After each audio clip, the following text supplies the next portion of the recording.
अस्सलाम वालेकुम दोस्तों। तो आज के वीडियो में हम बात करेंगे कि अगर आप जो है किसी भी दूसरे बंदे की किसी भी वीडियोस को जो है आप यूट्यूब से डाउनलोड कर देते हैं और फिर क्या कर देते हैं कि आप जो है उसको थोड़ी सी उसमें एडिटिंग करके या एडिटिंग ना करें फिर भी आप जो है उसको अपने यूट्यूब चैनल पर जो है उसको अपलोड करते हैं, तो क्या आपको स्ट्राइक मिलेगा कि नहीं मिलेगा? तो जी हाँ, बिल्कुल आपको स्ट्राइक मिलेगा।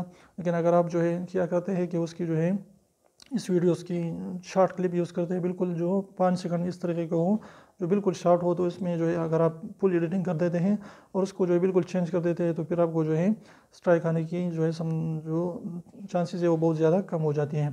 तो आपने क्या करना है कि किसी भी दूसरे बंदे की जो है कोई भी चीज़ें यूज़ ना करें, अपने खुद की कंटेंट बनाए, ओरिजिनल कंटेंट बनाए और उसको अपलोड करते रहें। तो इंशाल्लाह एक नए दिन जो है आप खुद ब खुद जो है आपकी कोई ना कोई वीडियो वायरल होने के चांसेस मौजूद हैं और आप जो है यूट्यूब पर बहुत जो है सब्सक्राइबर गेन करेंगे और व्यूज़ भी आपके आएंगे।